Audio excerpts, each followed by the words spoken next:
Derechos fundamentales. Cada vez que hay una discusión pública hablamos de derechos fundamentales. Si hablamos, por ejemplo, de educación, hablamos de derechos fundamentales. Si hablamos de salud, hablamos de derechos fundamentales. Si hablamos de pensiones, hablamos de derechos fundamentales. Si hablamos de trabajo, hablamos de derechos fundamentales. Si hablamos de la pandemia, hablamos de derechos fundamentales. Si hablamos de economía, hablamos de derechos fundamentales. Pero, ¿qué son los derechos fundamentales?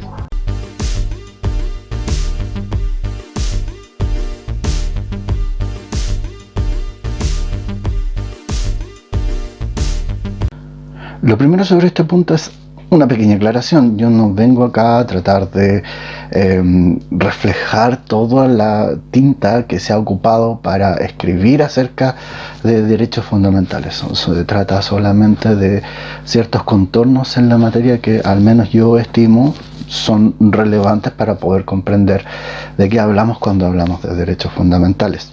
Así que si ustedes están tratando de llegar a una especie de tratado sobre la materia, quizás no sea este video ni yo la persona que están buscando. Pero si quieren conocer un poco más al respecto, los invito a continuar viendo. Bueno, lo primero en este caso es remontarnos hacia atrás en el tiempo hasta el siglo XVIII, es decir, el siglo de las luces de la Ilustración, pues es a contar de este movimiento con auxilio del liberalismo que comienza a cultivarse la idea de la existencia de ciertos derechos que guardan una calidad especial, ¿cierto? Que requieren de un estándar de protección más elevado por parte del Estado. Luego de los aportes que los intelectuales de la Ilustración hicieron para poder llegar a esta idea de derechos en particular, le siguieron históricamente procesos revolucionarios, tanto a fines del siglo XVIII como durante el siglo XIX. Con posterioridad a estos procesos, surgieron repúblicas y constituciones que fueron reconociendo estos derechos bajo la idea de derechos fundamentales. En esta primera etapa de reconocimiento de derechos, se trató de lo que hoy en día conocemos como derechos civiles y políticos, también conocidos como derechos de primera generación. Estos suponían libertades para el individuo, ámbitos de autonomía dentro de los cuales el Estado no debía intervenir y además le correspondía velar que eso fuese así. Durante el siglo XIX, estos derechos fueron gozando de cada vez mayor reconocimiento y protección. En paralelo, históricamente se producían los fenómenos que hoy día conocemos como la Revolución Industrial. Con la segunda etapa de la Revolución Industrial viene la cuestión social. Esta se mantiene hasta más o menos principios del siglo XX. Y como consecuencia de ello, se llegó a la conclusión de que estos primeros derechos no eran suficientes. Si bien los acontecimientos que tuvieron lugar con ocasión de la cuestión social fueron bastante dramáticos por sí mismos, a inicios del siglo XX se sumaron otros eventos históricos de gran relevancia, como por ejemplo las dos guerras mundiales y la Gran Depresión de 1929. Todo esto junto llevó a que los estados comenzaron a reconocer, bajo la idea de derechos fundamentales, otros tipos de derechos. A este otro tipo de derechos los conocemos como derechos de segunda generación o como derechos económicos, sociales y culturales, que se diferenciaban de los derechos anteriores porque ya no se trataba de un Estado que no intervenía, se trataba por lo contrario de un Estado que brindaba prestaciones, derechos de carácter prestacional. Es importante señalar a propósito de esta etapa que estos derechos fundamentales comenzaron a ser reconocidos a través del ordenamiento jurídico internacional, en particular luego de los eventos de la Segunda Guerra Mundial, y con miras a evitar los horrores que tuvieron ocasión a propósito de estos grandes conflictos globales. Es así como nace la idea de derechos humanos. Los primeros derechos fundamentales surgieron entonces como respuesta a la situación política de su época, marcada por las monarquías absolutas, siendo reconocidos estos derechos a través de nuevos cuerpos normativos conocidos como constituciones. Los siguientes derechos reconocidos como derechos fundamentales, es decir, la segunda generación, lo fue en respuesta a las carencias que la mayoría de la población experimentaba como consecuencia de los procesos propios de la cuestión social y los eventos de principios del siglo XX. Estos derechos reconocidos ya no solamente por los ordenamientos internos a través de la Constitución, sino también por tratados internacionales.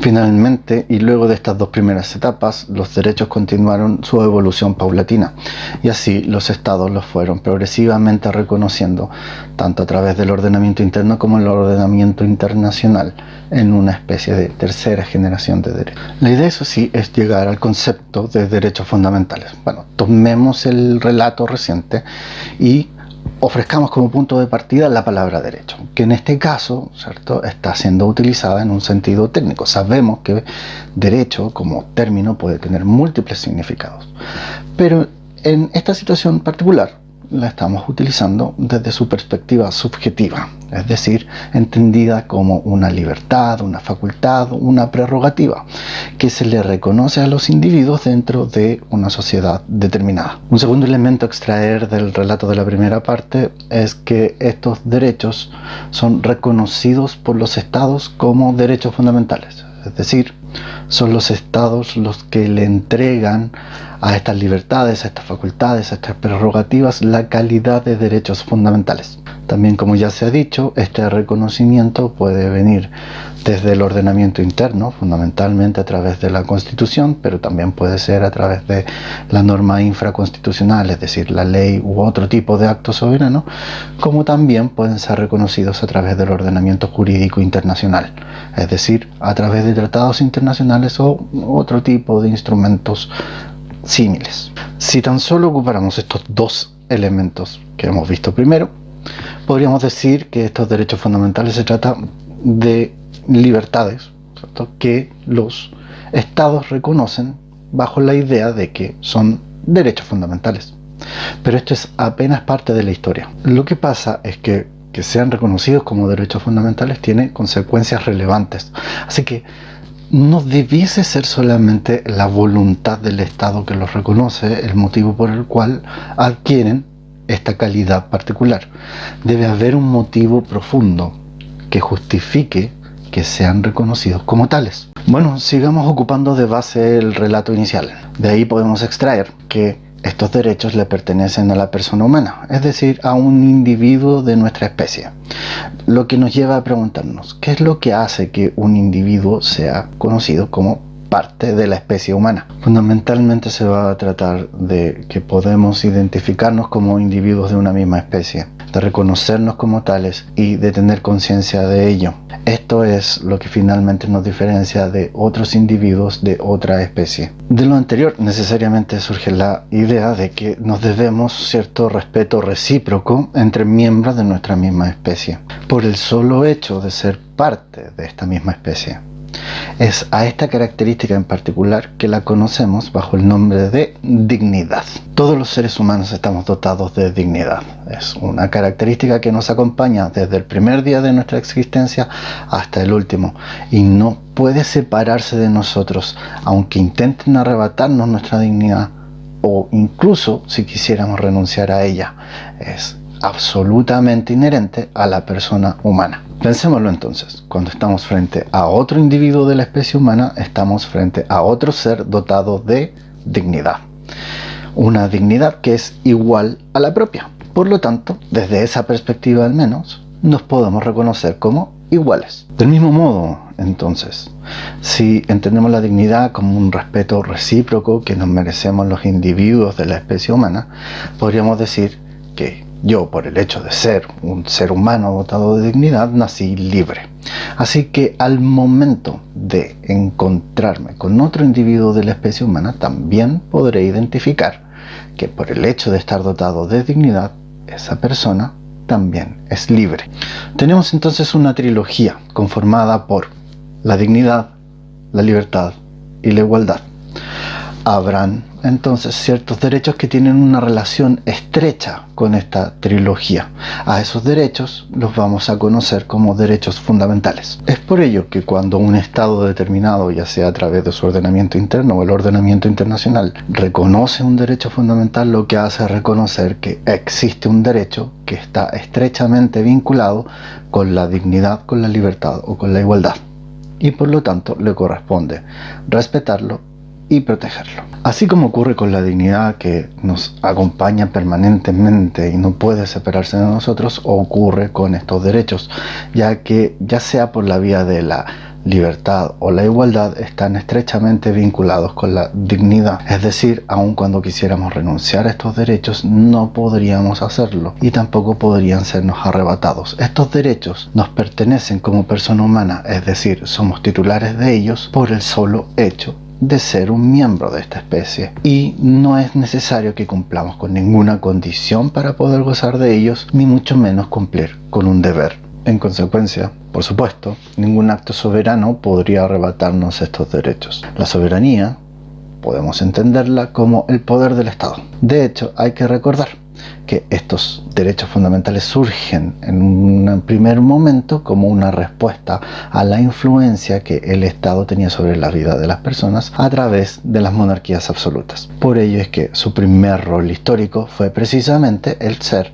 un límite al poder del Estado. Otra forma de entender lo anterior es bajo la idea de denominar los derechos esenciales, esto es, elementos esenciales de la persona humana, lo que quiere significar que la presencia de estos derechos es condición de considerar a esta persona un individuo de la especie humana, y que la ausencia de estos derechos significa negarle la calidad de tal. Resulta necesario hacer una prevención. No estoy diciendo que estos derechos sean absolutos, es decir, que sean absolutamente intocables. Necesariamente tienen que de alguna forma encontrarse regulados. ¿Por qué? Porque si nos imaginamos un conflicto entre dos sujetos en el que ambos invocan estar gozando o ejerciendo un derecho fundamental, no tendríamos ninguna manera de resolver dicho conflicto. Necesariamente tiene que encontrarse la forma en que un derecho se da en favor de otro cuando nos encontramos en un supuesto de conflicto de este tipo. Lo que en realidad sería intocable por parte del acto soberano es un contenido esencial, es decir, un elemento dentro de este derecho que sería de su esencia. Jurídicamente hablando, cuando decimos esencial o elemento de la esencia, nos referimos a un elemento que necesariamente tiene que estar presente, porque de no estarlo, en realidad estamos hablando de otra cosa, o bien esta cosa de la cual estamos hablando no existe. Es decir, estos derechos tendrían un contenido que necesariamente tiene que ser respetado, pues de no hacerlo, de no respetarlo, de desconocerlo, no estaríamos hablando de un derecho fundamental. Eso sí, una vez reconocido un derecho como fundamental, no se puede desconocer. Esto significa que solamente una vez producido el reconocimiento de un derecho en cuanto a derecho fundamental, el Estado puede avanzar en su protección, jamás retroceder en ella. Otra consecuencia de lo anterior es que siempre hay que favorecer la protección de estos. De hecho, siempre se debe favorecer la forma más protectora de estos derechos. Por otro lado, estos derechos fundamentales como límites al poder soberano no es la única forma de comprenderlos. Al momento en que se reconocen los derechos de segunda generación, también conocidos como derechos económicos, sociales y culturales, lo que se buscaba era asegurar condiciones de vida mínimas, ¿cierto?, coherentes con la dignidad de la persona humana. Por supuesto, esta nueva cualidad no solamente es predicable respecto de estos derechos, sino que de la generalidad de ellos, derechos de primera, segunda y tercera generación. Recojamos algunos de los elementos que hemos mencionado hasta ahora.